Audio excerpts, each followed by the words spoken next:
the mechanical skill to be an all-time top EU pro, and he's already shown us that this year with him winning the Red Bull LAN. And in this tournament, he's going to show why he's one of the best W keyers in Europe, placing 3rd overall in the Opens. Vico is landing at this mini barn at the outside of Frenzy, and to be completely honest, this drop is stacked. It offers a ton of quick materials of metal and wood, and offers a lot of brick out on rotate. He has a bunch of coolers and slap barrels and slurp barrels to use, and heading out of Frenzy, he's around 100 builds with about 300 of each type of material. He quickly goes to Frenzy to try and third party a fight and runs up on this opponent. He ends up bill fighting him, and he nearly full pieces him, but makes a minor mistake by editing him down with the opponent having his gun out. The opponent hits him for an extremely hard damage, but Vico ends up full piecing him. Take note here that Vico doesn't take anything too fast. He scuffs his mechanic and decides to essentially reset. He pops a flopper and pops a couple of splashes, so he's at least not white HP. The other opponent uses the rocket to try and grief him, and Vico takes advantage by hitting 2 quick pump shots and finishing the fight. After finishing that fight, he rotates out towards the gas station and gets a free elimination on this opponent after hitting a snipe and 1 AR shot. He's going to quickly return to this area and play it very interestingly. Instead of sticking around where he knows where the guard tower is going to spawn, he plays it a little bit differently. He goes deeper into Frenzy and waits for the guard tower to spawn. This causes a ton of teams to flock towards the guard tower, and Vico now has a ton of third-party opportunities. Just take a look at how he tries to approach this next fight, crouching open on an opponent who has an open wall. He hits a 150 damage shot, but unfortunately the opponent gets third-party and goes down, and Vico has his shield cracked. And Vico is then going to show his savvy as a competitive player here. Instead of trying to force the issue and force the fight and try to get the key card and the slurps and forecast, he decides to remain content in his box and let all of the third parties either get eliminated by other teams or rotate out once the forecast tower has been claimed. This leaves Vico eventually in a 1v1 situation where he can take a much safer fight.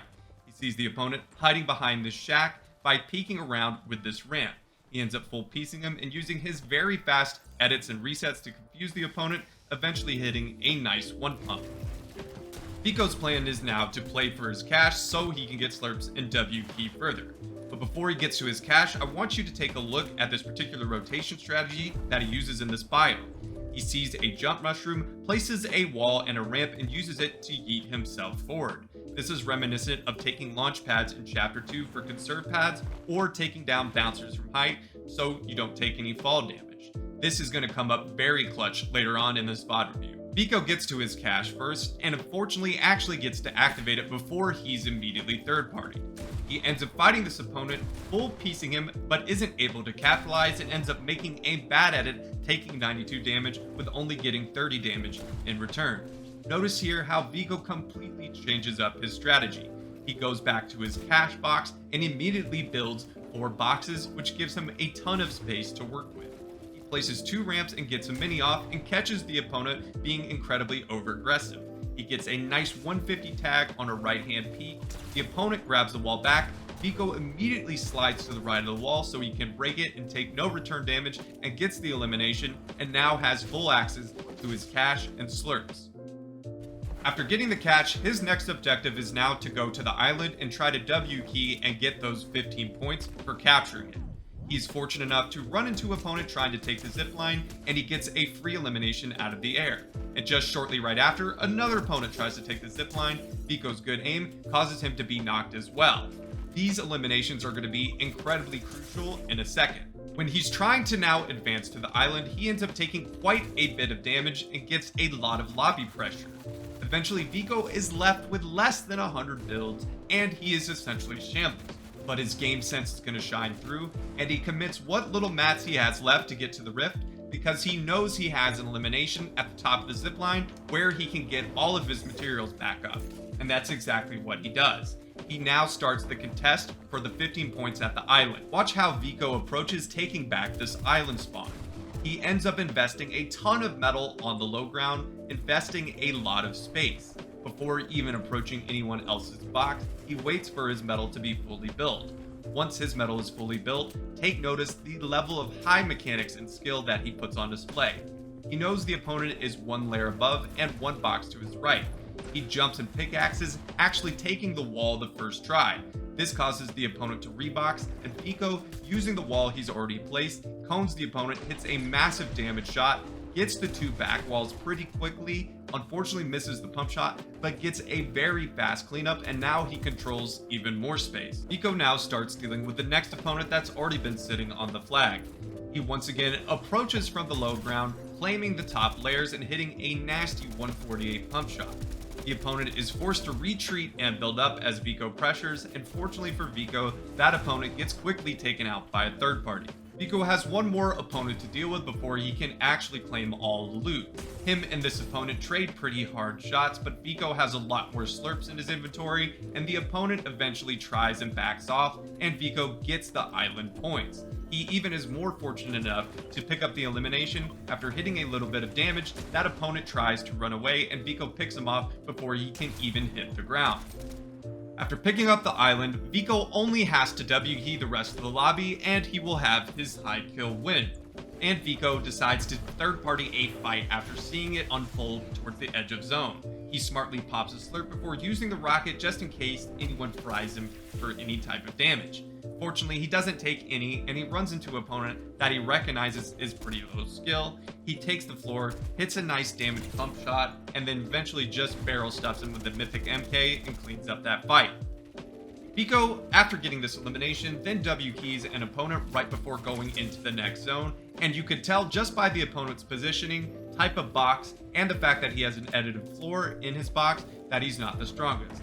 But this is where underestimating your opponent can really get you in trouble.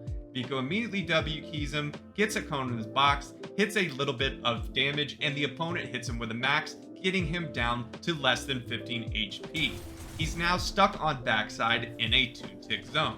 Vico's going to use splashes and a slurp to get back to max HP, but unfortunately due to him taking that massive amount of damage and then making a huge mistake of rocketing up in the open, he's getting a lot of attention on this backside. He's forced to go back deep inside the zone in a 2-tick, which is now going to turn into a 5-tick. Remember when I mentioned about the use of the plant for rotation? He's going to quickly pop a slurp, use that to gain some distance, and start rotating towards zone. Fortunately for Vico, he's only looked at a little bit, but he has to invest another slurp once it hits 5-tick, and all of his metals since he's getting pressured from a lot of teams. This could have all been avoided at the beginning if he had taken a better angle and not taken so much return damage where he quickly had to rocket out in the open. After him fortunately getting into zone with his life and a little bit of slurps, he's going to then pressure an opponent that's on the same layer. This opponent gets hit for a little bit of damage but becomes incredibly scared and tries to run away. He ends up getting third-partied, having his shield crack, and Vico capitalizes, picking him up and getting a little bit refresh of metal before going into more of this endgame. After picking up that elim, he has a fortunate zone pull, so he's looking to W key a couple opponents on the ice. He ends up hitting one for 90 and scaring that opponent off some loot, where he's able to get minis, bigs, and a little bit of materials before getting more towards the end of the endgame. Vico still continues to W key because he is still not set up for the endgame. In the moving zone, he ends up hitting this opponent for around 90 damage and decides to W key since he only has wood materials. The opponent tries to take a bait, and then Vico jumps on the opponent's wall and hits him with a nice pre-fire. Vico fortunately eventually ends up taking the wall, getting in and finishing the fight, but once again the opponent only had siphon mats, and Vico doesn't really get a true refresh. After getting that elimination, Vico is going to do something incredibly intelligent that's actually going to get him the refresh that he needs to win the game. He has a very fortunate zone and is on dead side, but still he moves a little bit early towards the middle of the pool. This ensures that when people are rocket ramming towards him, he'll be able to get a ton of damage. And that's exactly what ends up happening.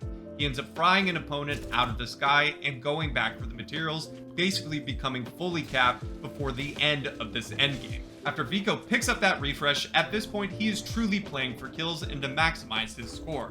He sees an opponent on this layer and he decides to push him even though he's in fully built metal. But take note what Vico does. Instead of continuing this fight against a pretty well-established opponent, he notices an opponent on backside that's rotating in wood. Vico has a mythic MK and he knows he can get a ton of damage easily through those materials. He starts off with a good shotgun shot, eventually gets on the opponent's wall, pressures him off and picks him off and gets another kill before this next moving zone. Vico is then blessed with a moving zone that pulls right back to him. This is going to allow him to get a lot of easy fries with his Mythic MK. He sees this opponent trying to rotate towards him, he gets a huge amount of damage, tracks exactly where he ends up landing with a rocket, and then Vico is going to easily jump in and get a nice cleanup. Immediately after that elimination, he reloads his gun and sees this opponent get dropped out, and he gets a free elimination. This is where another biggest mistake occurs in my opinion. Instead of staying on the upper layer where he already has nearly 1,000 mats, Vico decides to drop down on the ice for the mats. There's an opponent sitting there waiting to bait it out, and Vico starts sliding around on the ice, and fortunately for him, only takes around 40 damage, gets the slurp, and gets the brick, and is able to escape. But a more skilled opponent would have easily taken advantage of that situation and picked him off right then and there. But he pops a slurp and notices, hey, no one else is on high ground, and then he's going to really use the Mythic MK for its advantages. After being gifted hype for free, Vico uses the Mythic MK to pick up 2 free eliminations on opponents flying through the sky. Here's once again another mistake immediately following though. Instead of staying up on the high ground and using his Mythic MK to the advantage, he gets a beam on front side and decides to play incredibly aggressive with the rocket. The opponent ends up not being there, and now Vico is stuck on a much more layer of congestion instead of being up on height with the most powerful pressure weapon in the game. After dropping on low ground, he's going to use his mechanics to bail him out of a poor situation.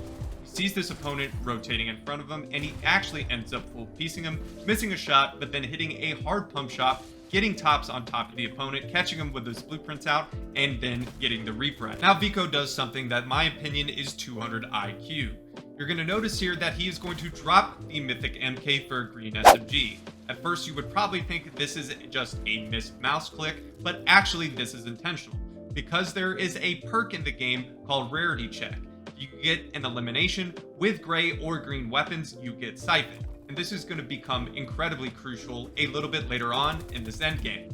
After doing that, Vico is going to try and crank for height on the opponent, and they end up trading hard pump shots. Vico ends up dropping down on this opponent when he has less than 10 builds, and fortunately for Vico, he's going to hit a nice pump shot and finish up with an SMG. This gives him an additional 50 health points worth of Siphon, and he's not as shambles. He's also very fortunate enough to get a Slurp Juice, which is going to allow him to essentially win the game. The person on Ultimate Low Ground has a heavy and chops him out, but Vico's on the Slurp and ends up one-pumping him. He then uses the mats from that last second place refresh to then crank up every build piece that he has and get an elimination for the Victory Royale with no materials on the person on height. Well guys, that's going to do it for today's VOD review. I hope you guys enjoyed. If you did, please drop a like on it, hit that subscribe button, and turn on post notifications. And I hope I'll be seeing you in the next one. Peace.